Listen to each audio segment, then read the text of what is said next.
Professor Acharya, welcome to Diplomatically Speaking, an initiative launched by FPRC to understand Indian foreign policy. We believe that India's foreign policy should be brought to the people of India, the young generation, through the opinion of the policymakers, those who implement the foreign policy, those who analyze it, and those who report it. So I express my heartfelt thanks to you for sparing your valuable time for this interview.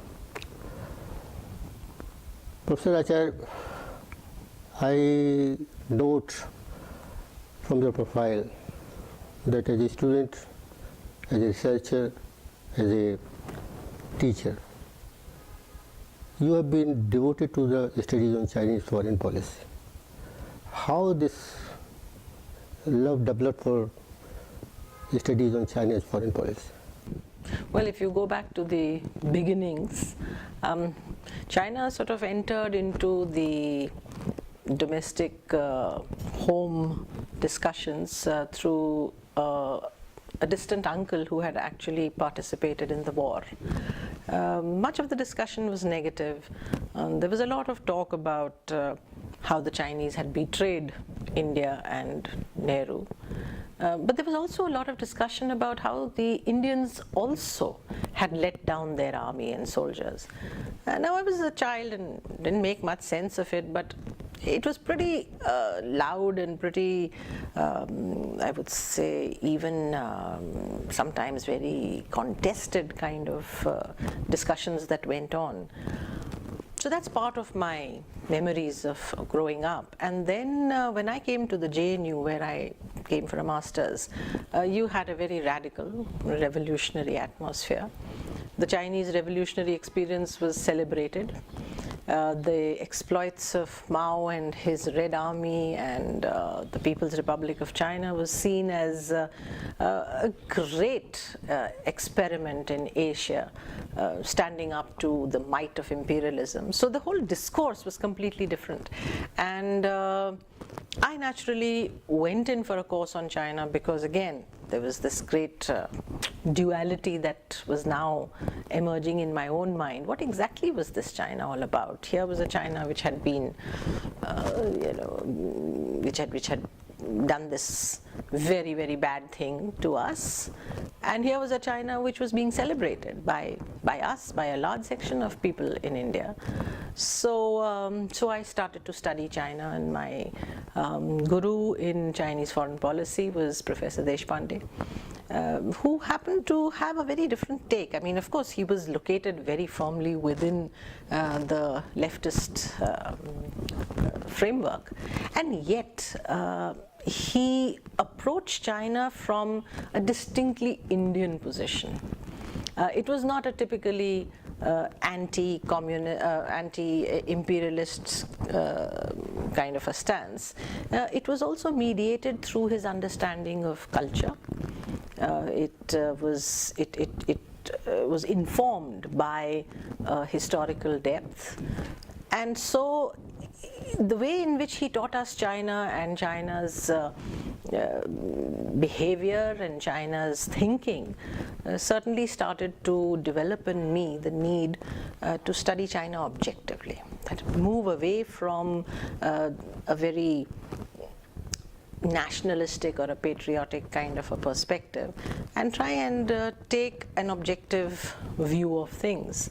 Somebody once asked me that when you study China, are you an Indian or are you an Indian? I mean, as if there was being an Indian and being objective are impossible.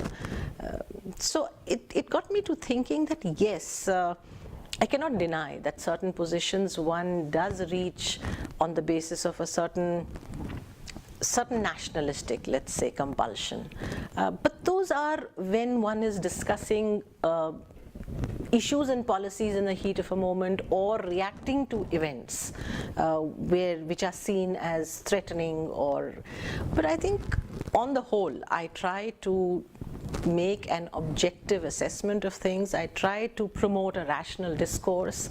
I try to, at least because I am a teacher, I like to give both sides to my students. And my objective is that they can come to any decision or conclusion they want to. But they must first get their facts right. Facts are sacred. Well, of course, how you interpret them is your own thing. Get your facts right, understand the context, and then come to your conclusions. So that's how the journey to studying China has been. It continues. I still see myself as one who is still learning. It's very difficult to say that you have understood, because something happens and you realize your understanding is still incomplete. A teacher is always a learner. Exactly. Marx said that the educator himself must be educated. So I think this is a continuous process. Mr. Acharya, we would like to have your views on various aspects of Chinese foreign policy, China's role in East Asia, China's engagement with South Asia, and China-India bilateral relations. China is a great power, and it wants to become greater and greater. But it said that it has very few friends and more rivals. And there is hardly a neighbor with which it doesn't have boundary dispute, whether maritime or land boundary. And how could China assure its neighbors of its intentions? How could it assure its neighbors of its rise in world politics? I think you're right to the extent that China's rise is certainly producing a certain kind of apprehension all around.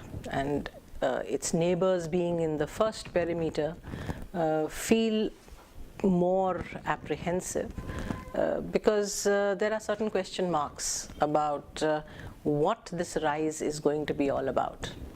At a theoretical level, we are still exploring this question of do rising powers inevitably clash and war with the existing hegemons? In other words, if you have a power that has started to become more and more powerful, does it challenge the existing number one, and therefore a war exists? So many people therefore predict that a war will break out between the US and China, because the Chinese are going to challenge the Americans eventually, if not now, later. So there is at one level this whole question about the inevitability of a rising power trying to topple the number one.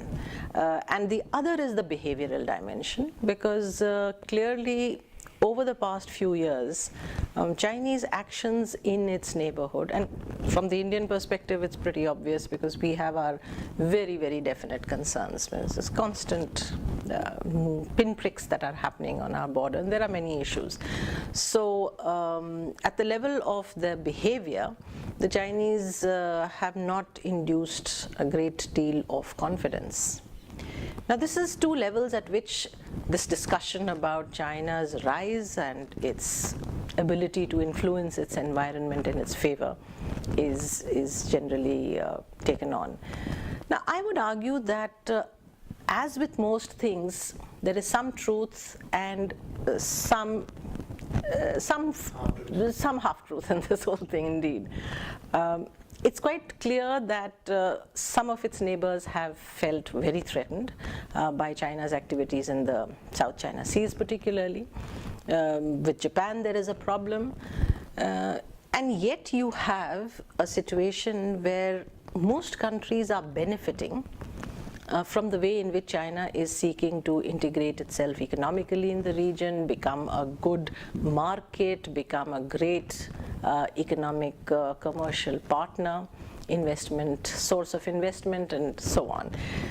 So there are both sides of the thing. Now, how does one deal with this question of friends and enemies? I would say that yes, if you look at very specific alliances, there are two or three that the Chinese have. I mean, the Koreans are one, for instance. With North Korea, it has one, and with the Russians, there is a very specific kind of alliance partnership. As to friends, my take on it is slightly different. In international relations, there's no such thing as, permanent friends or permanent enemies. I believe in that dictum, really. I think there are permanent interests. The degree to which your interests can coincide with specific countries at specific times determines the extent of your friendship with them. And so if you are on extremely amiable terms today, you could have a cooling off tomorrow. So it's not as if these things are carved in stone. And the responses to China's behavior has certainly brought about some degree of reflection. It's too early to say whether China is going to alter its behavior. They're certainly at the level of discourse they are trying to convey that their rise will not threaten anybody. Their rise is in fact in the interests of the region and the close neighbors. There is a whole discourse on peaceful rise that they are putting forward.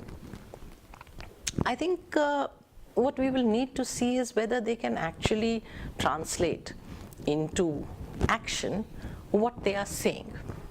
That is the more important thing, that they will actually have to start doing the things which will make people believe that fine, they are indeed interested in peacefully rising and taking the rest of Asia with them. What are the implications of China's rise for India? Many implications, I think.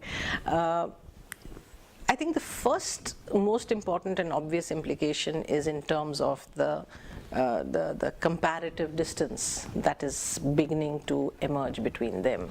There is a huge asymmetry. In comprehensive power terms, China is way ahead of us. Of course, economically there is no comparison. In an overall developmental sense, I mean, this fact has been mentioned so many times. It's a 10 trillion economy. We are not even 2 trillion. Now, that is a huge gulf. There are tremendous strides that China has made in many fields. India has its own strengths. There are clearly some areas where India has done well. The IT sector is often cited as India's greatest asset. We have our own achievements in the field of medicine and space technology and so on. But it does not really match up in any significant way to the Chinese. Now, when I say match up, I'm not trying to say that there's a race here and who's getting, because clearly China is far ahead of us. I mean, 2 decades is at the minimum that one can say that they are ahead of us. So when you are living next to a neighbor who is so much more powerful than you and with whom you do not have the best of relations, I think the first and most important implication is in terms of the kind of security threat that you may sense, because there are outstanding issues, and these issues have to do with your territorial integrity and sovereignty. And the more China becomes stronger, the more your ability to leverage any of your resources to resolve these issues, on at least for mutual benefit, becomes a bit less. And so I think the implication of China's rise on your capacity to achieve your goals vis-a-vis them, so in a bilateral context, starts to diminish. The second implication is at the regional level. Today, I think China's capabilities and its abilities are of an order that they are beginning to significantly transform your immediate environment. I think that would be, if I have to make a list and prioritize the problems, what is the greatest problem that India would have to deal with vis-a-vis China, it is this, that China's ability to transform your immediate environment is now growing. And how do you therefore deal with that? The third is at the global level. that India is also a rising power. It has its own ambitions. It equally wants to play a major role on the world stage. There are factors which can bring India, China close together, but equally there are competitive dimensions, and the most obvious is seen in the fact that at this supposedly high table, the Security Council, India has no place. And that is something that really is riling up India like nothing else. I mean, the number of times that they talk about this permanent position in the Security Council, sometimes I wonder whether it's not becoming counterproductive. I mean, at every meeting, at every foreign delegation coming or wherever you are going, this is seen as something that is India's greatest desire. So I think sometimes that too much is, it's overdone. So but that is an issue on which it is seen that the Chinese do not really come out very strongly in India's favor. So I think as the gap widens, this is going to become more and more problem, and they become more of a problem, and therefore it is very important that India and China develop mechanisms that this rise needs to be managed. We have to manage China's rise. Equally, China will have to deal with a rising India, and they will have to evolve their own methods to address. So how do you address mutual concerns in an era of mutual rise? Professor Acharya, sometimes it is said that China resists India's engagement in East Asia. We have very limited objectives in East Asia, energy, trade, routes and all that. And we are worried about the protection of these trade routes. So why should China resist India's engagement with East Asian countries? I am not so sure that it's whether we can posit it as China actively blocking India there. When I've tried to read about this issue, or I've talked to people, both things are part of this picture. One is India's own capabilities to become an active player in the kind of integration processes and economic and political and security that are taking place in not just East Asia but Southeast Asia, Central Asia. So there is a certain inherent lack of capability that is reflected in not very proactive positions or policies vis-a-vis these regions. Recently now we have started to see the Look East policy being translated into the Act East policy. So I think we should understand the limitations that prevent us from taking a more proactive role. The second is, yes, to a certain extent, we do see China trying to block the way in which India would like to participate, just as India is blocking China's attempts to enter the South Asian region. So if we see them as spheres of influence which each wants to control, there is a kind of a balance that we see, that we wouldn't like China to come into South Asia as much as China would not like. But there again, I think we need to understand that we are not yet in a position that we can contribute in any significant way to shaping those agendas. Those agendas are already being determined, decided and moved by the Chinese. So that point I was making earlier about China's ability to shape your environment is also can be seen in conjunction with China's ability to shape the agenda, the security agenda, the political agenda, economic agenda around you. So it's ultimately also a question of capabilities and the lack of capabilities on your part. I mean, what is one common grouse that you hear from Southeast Asia or Central Asia is that India never gets to implement the commitments it makes or the decisions it announces. That big schemes are announced and they are never, or they take ages to put into implementation, yes. Do you think that many Chinese scholars say that India should not align with US and East Asia or South Asia? Why India is suspected of, I mean, we have no such strategic interest like this. They all the time say that India should not, their only reference has been that India should not align with it. We said that we are against military blocs, military alignment is not part of our foreign policy. So Chinese should not think in those terms. But still, there is some suspicion in Chinese mind that we are trying to contain China in collaboration with US and other regional powers. See, very objectively speaking, I do not think we can deny that there is a certain tilt now that is quite clear in India's policy towards the United States. I think both factors, there is a push factor and a pull factor as well. I think the Chinese need to understand that they are playing some role in India's let's say, not decision, I would say, but certainly India's moves to establish a closer partnership with the Americans. That's quite clear in all the respects, whether you take the civilian nuclear deal or you take the defense agreements that are now going to be on the anvil, or the ways in which we are going to get American investment. So in many ways, we are going to be opening up and moving to the US much more decisively. There is talk now that bases might be offered.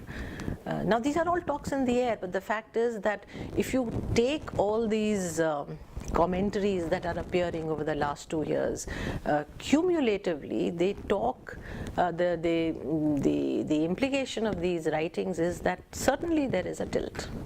So, and the Chinese are quite obviously looking at what we are doing with the Japanese, what we are doing with the Vietnamese, what we are doing with the Americans, Australians. Now, the point really is that if we, again, if we just take it in a broader perspective, there should not be such kind of nervousness on the Chinese part. After all, they are very close with Pakistan. They've got a very strong partnership coming on with Nepal, Myanmar. So they have very close, and sometimes these activities that they undertake in our neighborhood do convey somewhat threatening kind of perspectives.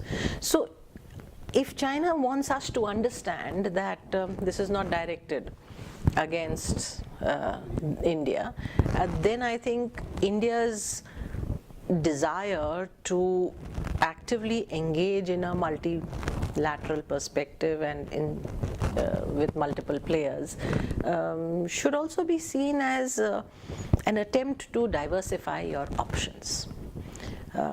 Having said that, I would still say that yes, the tilt in the US direction is quite clear. It's quite pronounced.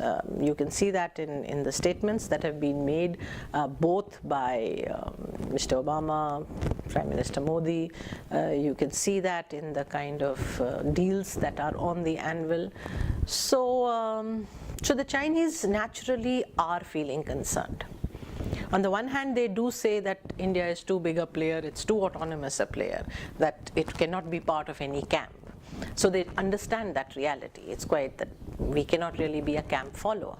However, given their concerns, I mean, we had a scholar the other day who was talking about putting yourself in the Chinese shoes and looking out, and what you are seeing are the Americans right on your doorstep. You are looking at the American pivot, you are looking at the Americans coming all around them.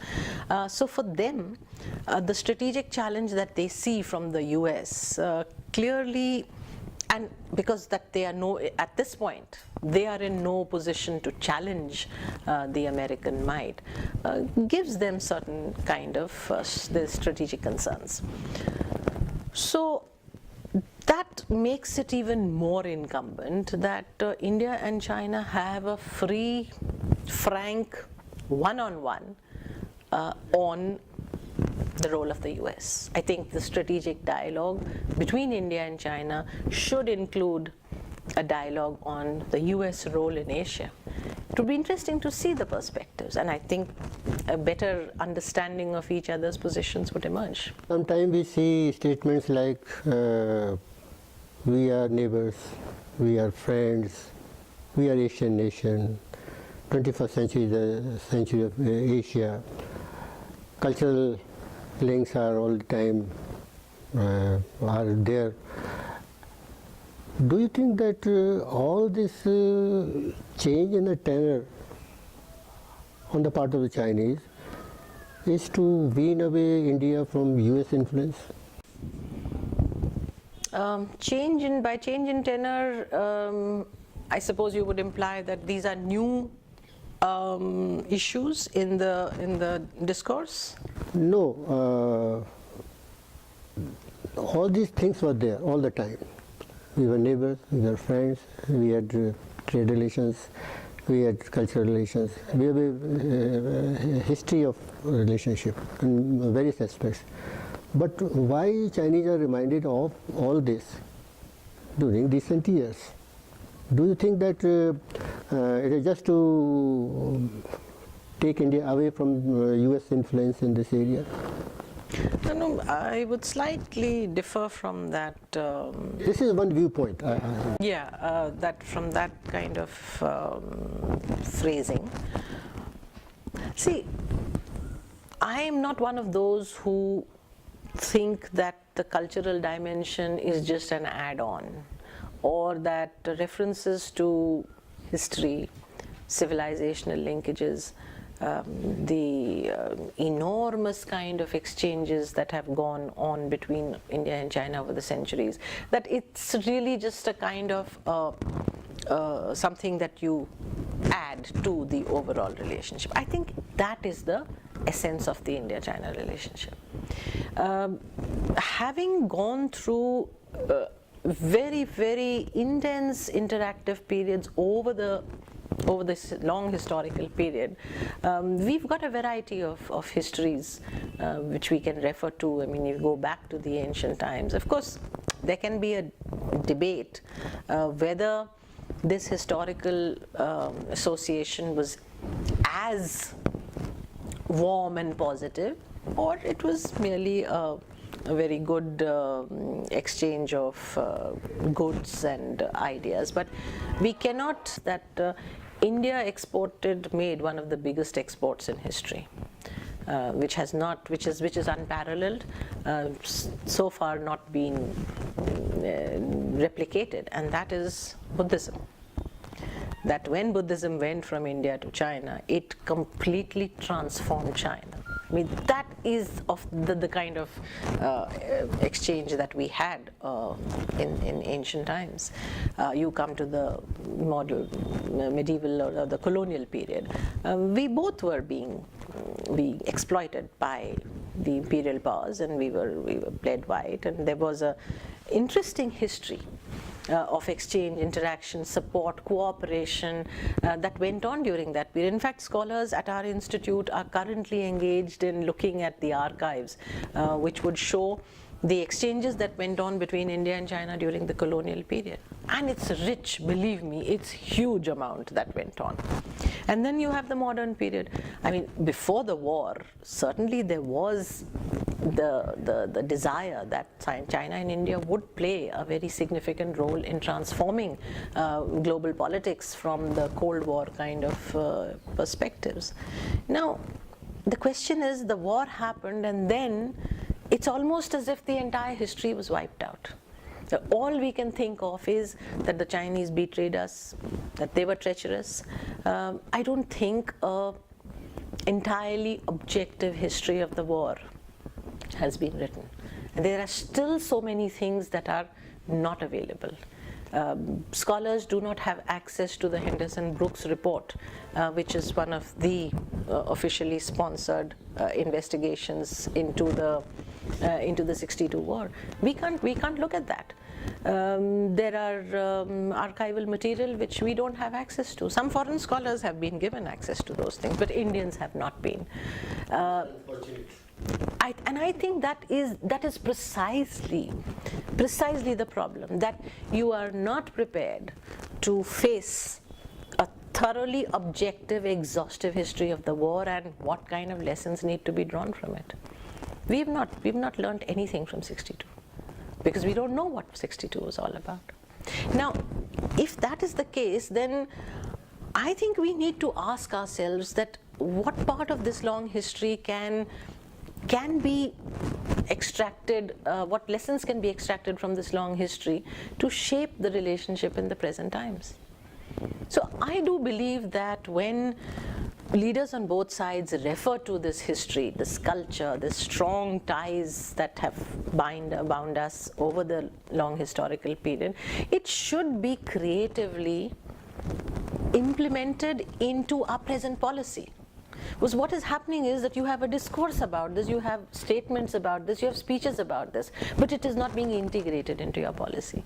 So therefore it becomes like an artificial construct that you say, oh, okay, so and so and so and so and so, and of course then there's references to Xuanzang and references. But I don't think we need to do it in a mechanical way, because it is there part of our, you explore your history and your culture, and you will see that there are interesting kind of legacies. So I don't think, I mean, at a very geopolitical kind of level, you can say that fine, this serves to enhance a sense of brotherhood and therefore can in some way lead to China making an argument that look at us, why are you looking there? But I think if you are taking the geopolitical argument, then this is not likely to change India's westward look. I don't think making an appeal, cultural appeal, is going to make India change its geopolitical choices. But if we are saying that this is an important or an integral part of the history of the two nations and the legacies of these histories, then I think we've got a very different argument. Professor, now we come to China's engagement in South Asia. How do you explain China's bonding with Pakistan? Do you think it's just to contain or constrain India? You go back to the origins of this all-weather friendship. I would say it was born in very, very classical balance of power, logic and rationale. There was nothing like Sino-Pakistani relationship before 1962. Well, let me correct myself briefly before I get people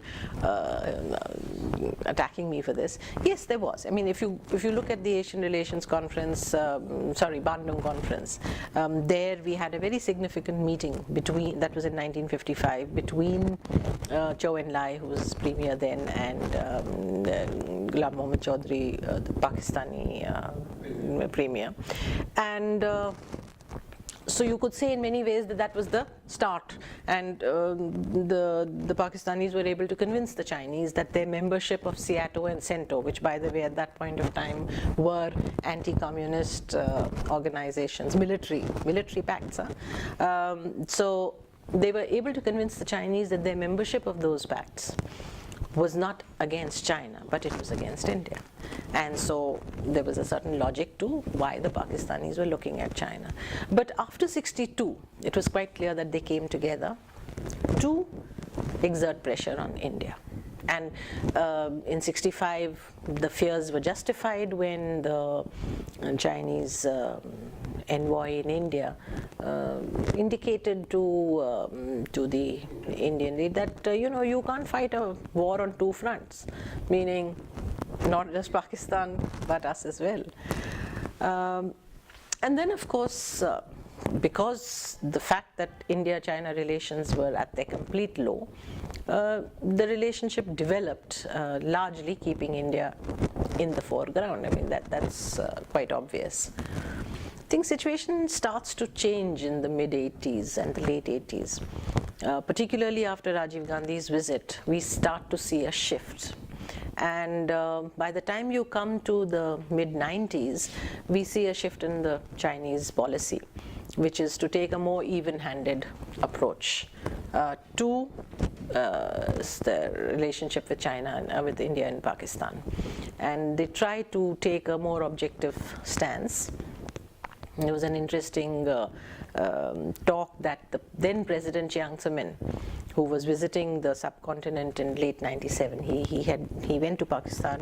He had come to India first, then he went to Pakistan, and he addressed the Senate and said that the Pakistanis should learn from India and China how to keep the problems on the back burner, meaning put Kashmir on the back burner and improve your relationship in other ways, and then come back to solve. The Pakistanis did not like that at all, obviously. They didn't follow that advice. But there was an attempt to have a more even-handed relationship. Since then, what we are seeing is a gradual rise in the density of India-China relations. But that is not reflected in a decline. In other words, an attempt is made to make an even-handed sort of approach. But the Pakistani relationship has its own logic. It has its own strategic rationale. And what we need to understand is that it's not only India-centric. I think if we just focus on this aspect, then we are missing the opportunities that China's influence on Pakistan can provide to us. China has its own strategic compulsions. Pakistan was important for giving it a strategic corridor to via the Gwadar to the Indian Ocean, their energy security requirements, their concerns about Xinjiang. So there are a whole set of issues which have now made Pakistan very important as far as their strategic basket is concerned. So if we recognize this, and of course not be oblivious to the fact that the Pakistanis are taking the positions they do because they feel they have Chinese support, and particularly as far as their relationship with India is concerned.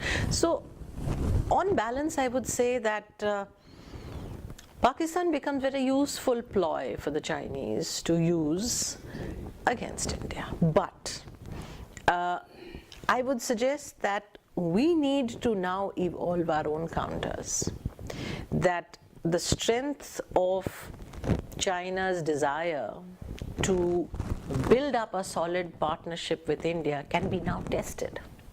That if this relationship is as important for them, then they have to understand that our concerns vis-a-vis Pakistan, particularly our concerns vis-a-vis Sino-Pak axis, need to be addressed by China. And so this is the time to actually put the matter to them very squarely and see. And I think we actually have a set of opportunities out here. I think we can use the Chinese leverages over Pakistan to bring some kind of rationality to this whole terror. China has its own concerns regarding terrorism. We have similar concerns. There is the whole Afghan question. By taking such, at times it seems to me, very, very tough kind of stance, we are also, in a sense, marginalizing ourselves out of this whole China, Pakistan, Afghanistan, Central Asian kind of a sphere, because we need to be in the thick of it. We need to be in the center of things. We need to, I would say that we should even suggest a trilateral initiative with Pakistan. Let's put these things to the test, instead of taking stands which foreclose options. Let's put it to the test and see where it takes us. These things can easily be explored. That means we should keep our options open. Yes, at this point, look at it this way. When the Chinese decided that they needed some time to develop, before they could even start to call the shots in any convincing manner, either at the regional level or the global level, they decided to keep a low profile, but they decided to open out. Opening to the outside world, economic engagement, foreign investment, all this was seen as actually not purely in economic terms. They were economic policies but with a political objective, which was to help China grow. Now, our inability to look at economic levers as instruments of foreign policy vis-a-vis China particularly, or I mean, I'm not saying that it does not exist, but it has not been fashioned into a dynamic strategy. It's a very ad hoc kind of a way you think if opening something, or you approach the whole idea of Chinese investment with all sorts of obstacles that are generated, and there are all sorts of concerns. Again, you do not have to put aside your concerns. It's not that legitimate security concerns need to be there. But I think we are not just having legitimate security concerns. I think sometimes we are much too apprehensive far too apprehensive, I would say. Professor Acharya, now we come to China's engagement with SARC. What are its implications for India? How India looks at China's engagement with SARC? Not very positively. It's quite clear that Indian official policy does not welcome China's role in SARC. Let's make the distinction slightly clearly. China and SARC now, maybe. Okay. China in SARC, no. Okay.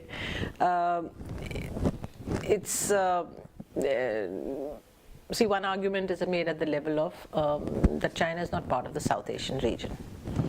So if this is a South Asian association of regional cooperation, then let's keep it at South Asia. But of course you've expanded it by bringing in observers and so on. So China's come in as an observer status. So that's one part of the Indian position. The other part is very clearly a competitive thing, that they would not want China, which is clearly far more influential as far as our neighbors are concerned. Now, of course, China would bring in more resources. So that's something that needs to be considered also. From the point of view of our neighbors, the problem begins, because I think apart from Bhutan, each one of the other countries has expressed a very positive affirmation for making China a member of SARC. Now, in such a situation, what do? So either you take the position that, well, we decide things by consensus and we don't agree with this, so sorry, this cannot be decided. But to have a situation where clearly all your neighbors, excepting Bhutan, is in favor, and you're the only one who's standing out, then the geopolitics of this region becomes slightly more obvious, which is that China's influence in the region has reached fairly significant proportions. Now, how do you deal with that situation? I mean, till the late 70s, I would say, India's relations with all its neighbors, no, not very cordial. I would say that they were not very good. In fact, at that point of time, one very interesting article that had made waves and became a talking point was that, is India a big bully? That does India bully its neighbors? Clearly, India's size, India's endowments, its resources, far outflank all its neighbors. Now, so there is a problem inherent in a nature of in an organization in which one country has borders with all the others, but none of the others share it with the other. So, and the fact that India is far ahead in economic and political, forget the politics, but economic and military power terms, far ahead of others. Now, in such a situation where your relationship with your neighbors was less than cordial, China found it very easy to be sucked into the subcontinental equations by way of being a countervailing power.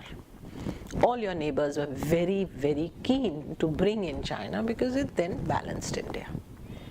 Now, that is something that has now been borne out by many, many writings. You have many books that have emerged which show how for the most part through the 70s and 80s, up till the late 80s and 90s, the leverage for our neighbors was China.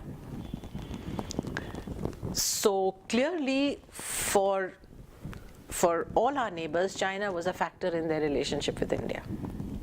Now, if you look, what I was mentioning earlier, that by the mid-90s, China starts to change its policy towards South Asia, take a more even-handed approach. The beginnings of a better relationship between India and China actually start this process of transforming China's impact on the neighborhood. So it's quite clear that the degree of China's influence on our neighbors is dependent on our own relationship with China. The worse India-China relations are, the more China's role in the neighborhood acquires problematic dimensions. But the better India-China relations are, the better it is in terms of both our neighbors' relationship with China and our own relationship with our neighbors. In other words, what I'm pointing to is that it's Sino-Indian relationship which is the determining relationship in South Asia, which actually affects the way others happen. Of course, each of them has their own individual ties, they have their own bilateral dynamics and so on. But if you look at in regional terms, the Sino-Indian dynamic is what drives China's role in the subcontinent. Mr. Acharya, now we come to another aspect of China's relationship with India and Russia. How do you look at the India, China, Russia trilateral cooperation? Since I have been part of an exercise at the Track 2 level, which has promoted dialogue between academics of Russia, India, and China, I clearly am of the view that this is a very significant cooperative partnership in the current scenario. That between the three countries, India, Russia, and China, you have 1/5 of the world's population. You have landmass which spans Asia to Europe. You have countries which actually have taken positions on common positions on the most significant and crucial issues of the day. You have a lot of commonalities in terms of your goals, developmental goals. You have common problems in terms of the population's requirements, health issues, concerns in higher education. So I think what we are looking at is potentially, even if we move away from the geopolitical implications of this relationship, I think what we are looking at is a very, very significant part of the world putting their minds together to improve their cooperation to bring about a transformation. And they simply put the transformative potential of a relationship like this in today's order. I mean, at a time when the Russia, India, China trilateral cooperation was suggested, and that was the heyday of it was towards the end of the the Cold War had not yet ended when Primakov had floated this idea of a Russia-India-China cooperative project. In fact, at that time it was poo-pooed as amounting to nothing. But since 91, and particularly gathering momentum since the turn of the century, last 10-15 years, has put out a huge amount of potential. Now, having said that, we must also recognize that even though we are no longer in the Cold War days, that we are no longer even in that post-Soviet, immediate post-Soviet period where the US was calling the shots, and even though the relative rise and the relative decline of the US, so the relative rise of other powers and the relative decline of the US has happened, it still does not amount to a situation where the US is not the critical factor in the foreign policies of all three countries. In other words, none of the three countries would like to project this relationship as one which is directed either at the US or the US led world order. I mean, in recent times, of course, President Putin has taken on a very different role. But if you look at the Chinese statements, they're not talking about overthrowing the world order or replacing the US. And so I think what we need to see is that this is one of the building blocks that is exploring the possibilities of the world order to come. What kind of a role that these three countries will be playing in reshaping the thinking on issues like regional cooperation or terrorism or environment or the new global commons. I mean, these are all issues on which you need to start developing, I would say, I mean, you start at least talking about how do you evolve norms about these crucial issues for the next 20, 30 years. And I think that the conversation has to begin among like-minded people. So what we are seeing is, and more importantly, I think somewhere you also need to understand the significance of a partnership like this in opposing what are quite clearly interests and decisions that are not in the interests of large masses of the developing world. I mean, the neoliberal order that has imposed a certain set of policies on countries which we can see are producing hugely counterproductive results. They are being contested, and I think the potential value of a grouping like this is in its ability to actually bring the concerns of large parts of the world, the people of the large parts of the world, before the big tables. Now we come to another subject that is of interest to India also. China initiated a Silk Route project, and our neighbors have shown their fondness for it. How India is expected to react to it? Well, that's certainly a very complicated question. At the moment, India has not responded officially or given an official response to what its stand will be. Some statement was made by the Foreign Secretary about the need for the Chinese to discuss it with India.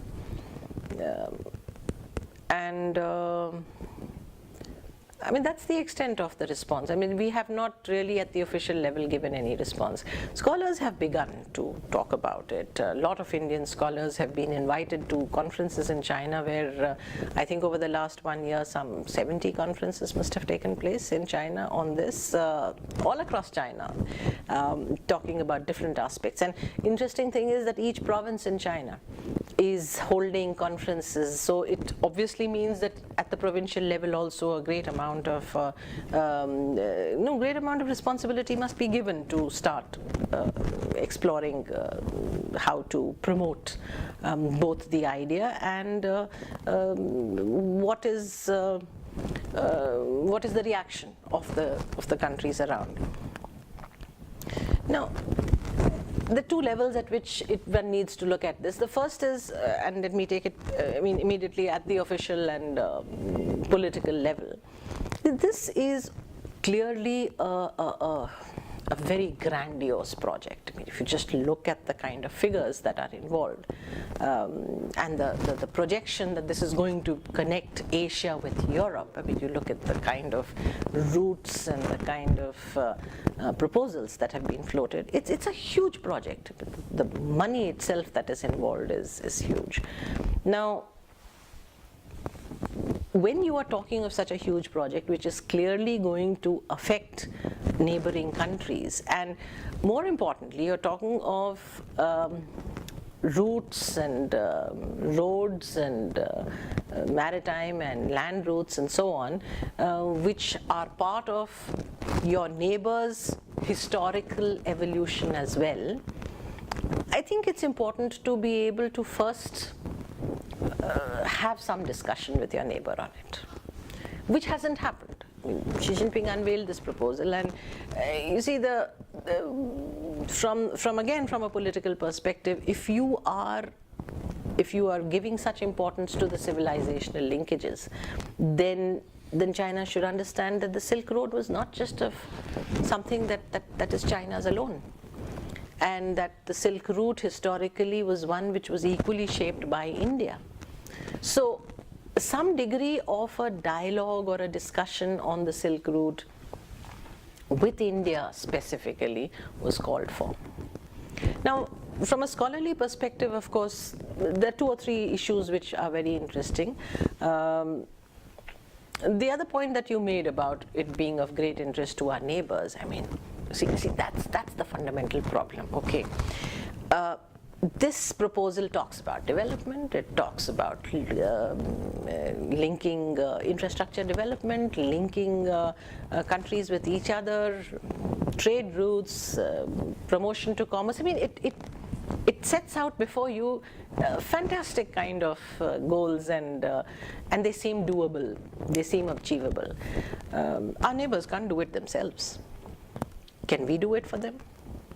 We are not in a position to be able to take out that kind of sums of money to give these opportunities to our neighbors.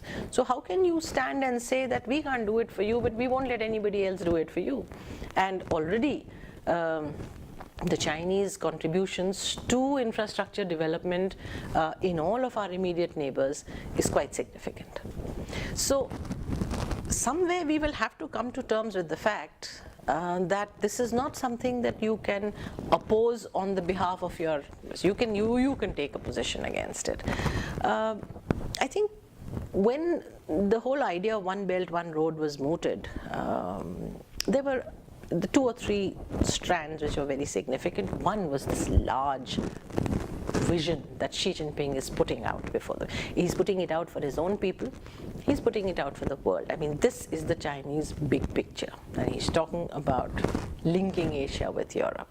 And that's where the legacy of Xi Jinping is going to, be rest, because it's something that China is able to do at this point in its development, when it just has the resources, and it is clearly a part of China's argument that China's rise is good for the world. So because it has risen, it has the resources, it's going to benefit the entire the regions in Asia and all across to Europe. The second thing is that China's own concerns about the way in which it sees the next 30 years, economic policies and globalization of the economy, how is it going to change? China is on the literally on the anvil of a huge structural change. Economically, there is a great transformation that is going to happen. Structurally, they have to change from being an industrial manufacturing economy to a service-oriented economy. The growth is going to slow down all around. So there are going to be a huge set of challenges economically. And one way in which they are trying to address some of the domestic economic concerns is to start thinking in terms of how to develop the regions around, which will help you shift all this, your entire economic strategy shift will eventually be assisted by the kind of networks that you will develop. The manufacturing processes are going to be located outside China. Maybe labor will be exported.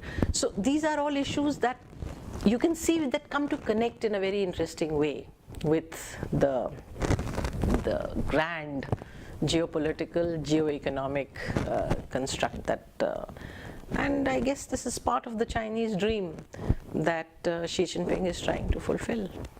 So India will have to think carefully. It's not something that you can simply ignore now. There has to be a response. There has to be a reasoned response. I don't see why, if it is giving you some benefit or if it is adding to your abilities to improve your own economic achievements and abilities, why can't you be part of it?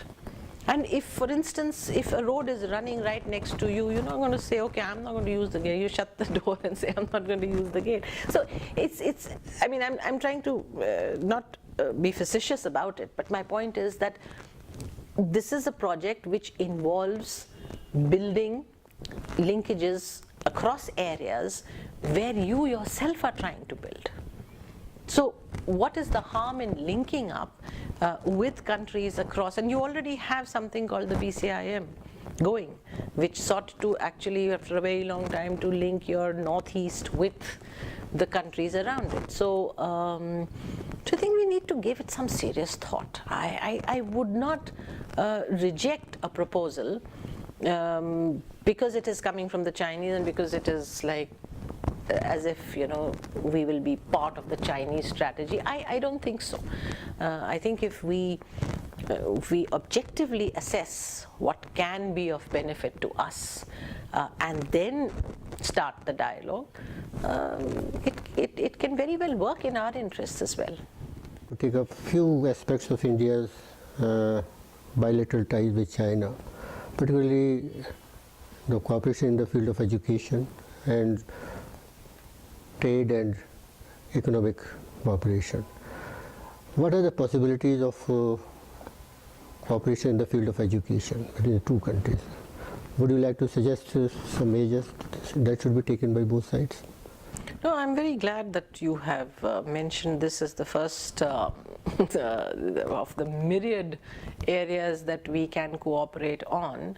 I think cooperation in education is something that I would prioritize as the top most of importance. You see, we often talk about this mistrust, that China doesn't trust India, India doesn't trust China. That's fine. I do believe that yes, there is a lack of trust between the two countries. But more than that, over the last decade, it seems to me that there is a trust deficit. In addition to the trust deficit, there is a deficit of understanding. Knowledge deficit. We don't know anything about China, and we don't have the tools, the capabilities to understand this country. Why? You just take a look at the number of people who are studying China, number of students or scholars who are working on China. Take a guess as to how many people in this country know the language well enough to be able to use it to study Chinese sources. How many do you think would be there in a country of 1 billion, studying a neighbor with whom you have problems? How many people know the language? The numbers are not very encouraging. They're not encouraging at all. I mean,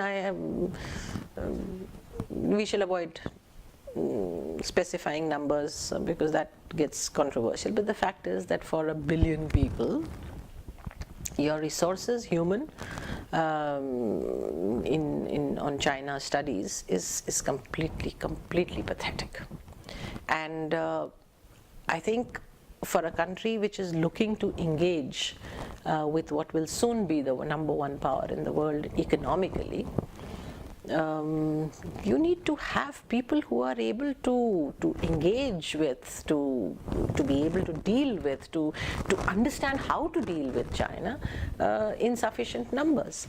So education cooperation is the need of the hour. I mean, I would say that the bus is moving. We need to hop onto this fast. We need to do both.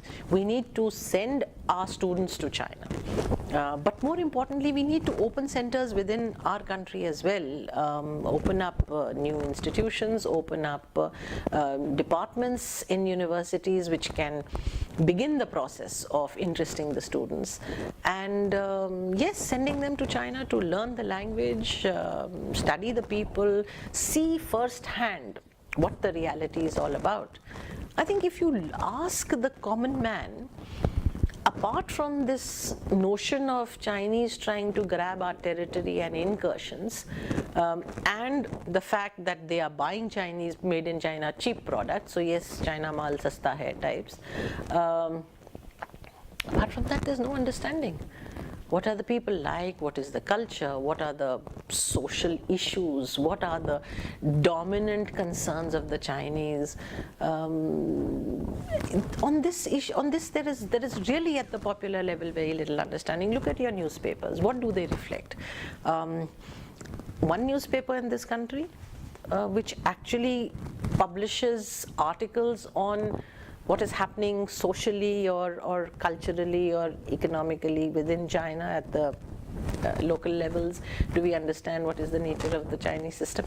So I think this knowledge deficit will ultimately prove to be a bigger problem than the trust deficit, because you need to know whom you are dealing with, and you simply don't. So educational cooperation, yes, I think immediately there should be at least 500 scholarships that the Indian government should support to send students to China. I mean, that is the level at which you will have to start. Currently, the HRD ministry and the Chinese government have an agreement under which, can you believe it, 25 students go every year. 25. I mean, it's not even laughable. It's pathetic. So you need to increase it to 500. You need to be pushing for greater engagement with China's scholars. One part of educational cooperation is engaging with scholars. I want to know what you are thinking. What is the best way to know it? Call them. Let them speak to you. Speak their minds out. You can engage with them, talk to them, but no, your visa regime is a nightmare. So you cannot get scholars because there are some objections to them coming in. So try organizing a conference at which you call Chinese scholars. I mean, half the time you are chewing up your nails, wondering whether the conference will take place. So, engaging with scholars. Translations. We should be translating Chinese writing in a big way. We should be getting hold of what current opinion is all about. We don't have, unless we have it in English, or some very specific groups are actually studying the Chinese and giving you the translations, there's no way of knowing what is current opinion in China. I mean, in fact, the Chinese are now translating a lot more from not only Hindi and English, but regional languages of India into Chinese. So translations have to be done. And I think above all, what we need to do are joint research projects. We need to bring Indian and Chinese scholars together and identify issues on which a meeting of minds, let's see how that research goes, how it takes us forward. But that's the way in which we can bridge this communication knowledge deficit. Mr. Acharya, I would like to take up this economic cooperation between the two countries. particularly about foreign investment from China. We want foreign investment for our development of infrastructure, but the problem is we are a little apprehensive of Chinese investment in India, particularly in the field of infrastructure. I mean, a lot of security concern and all that. How this can be overcome? How that confidence can be developed between the two countries? You know, it's a very difficult thing to say that how can we develop confidence enough to be able to allow Chinese investment. It's either you say that you are a confident power and behave like one, which means that you are not then worried about. I guess what I'm trying to say is that you cannot be so apprehensive that you do not take a rational kind of decision on issues which are happening all over the world. I mean, it's not just India. If you look at the Britishers, the Australians, the Americans themselves, they're happily doing business with the Chinese, keeping certain caveats in mind. Now, on the one hand, you say that you are a rising power, you're a confident emerging power, and yet you cannot really translate this into doing business with the Chinese. I would argue that we need to explore what exactly is the problem that we apprehend from the Chinese. Is it that they will infiltrate our systems and extract information and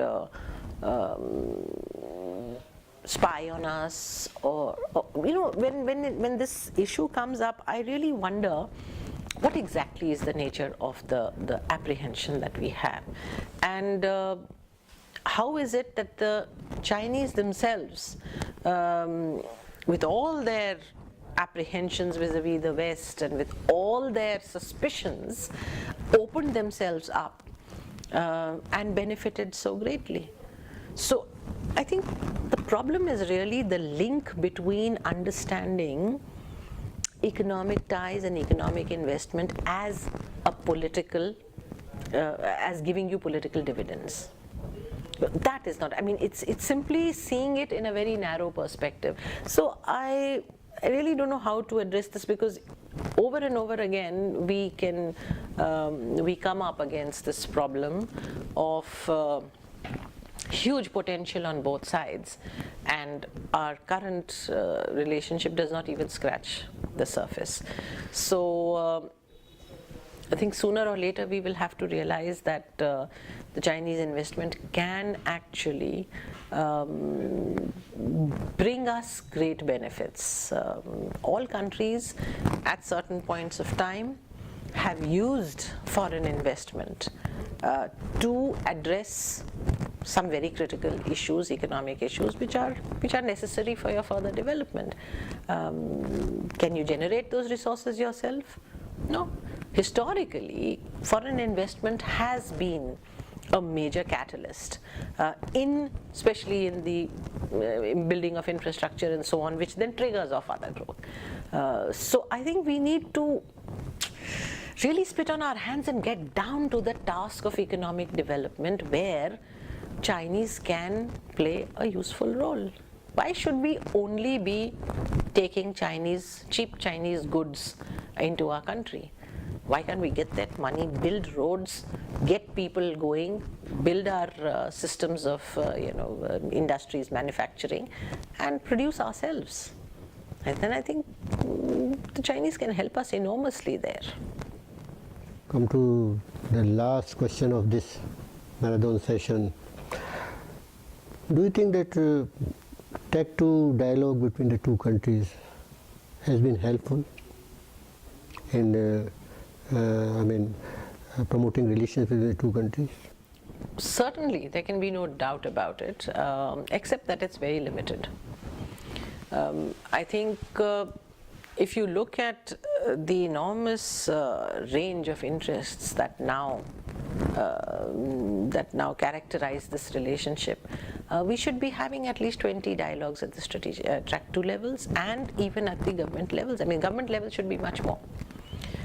Between them, the US and China have something like 60 strategic dialogues or bilateral dialogues going. We have what? 5, 6, 7? Now, those are once again very official, very, again within very narrow confines, within the same kind of frameworks and paradigms. What we need are dialogues which are going to open up the debate, which will bring in fresh ideas, which will at least generate fresh thinking. And for that you really need to open up this space. And my problem is that I don't see, I mean, since the relationship starts to improve in the late 80s and definitely by the late 90s we see a rapid change. I have been waiting for that breakthrough when, you know, at least at the level of exchanges, you liberalize the atmosphere. But that has not happened. And to me, you know, that is the most significant legacy of 1962, that it has so completely shackled our minds to the possibilities of engaging with China, that we seem to be, you know, just limiting ourselves. And the point about China is that sooner or later it is going to pose challenges. It's posing a challenge now. The boundary dispute, which seems to be at the core of and of course the Pakistan issue and some of the perennials. I mean, you have the Tibetan issue and now some sundry other things. I mean, you see, the dynamic dimension of international relations will ensure that you'll always have issues coming up at you. Sometimes they'll come faster than you can deal with them. Sometimes they'll give you some more time, but challenges are going to come up. Now, question is, are you at least having the wherewithal to evolve or to produce an alternative set of solutions or even possible policy alternatives? I don't think that is happening. We are still thinking very narrowly within set patterns. And they're almost like silos. And you know, if we are doing politics, then we are doing this, and we are doing economics. The opening up has not yet happened. We can continue to reserve our differences. We can say, yes, the boundary problem is we can't sort it out. Okay, we continue talking about it. We won't find a solution. Fine. But why should that prevent an all-round, comprehensive, intensive, fulfilling exchange? Why should that not happen? And scholars across the board are meeting each other from time to time. But 20 or 50 scholars in a year, when you have 1 billion on either side, that to my mind is truly the true tragedy of the Sino-Indian story. I thank you on behalf of FPRC for having enlightened viewers about the various complex issues of India-China relations. Thank you very much.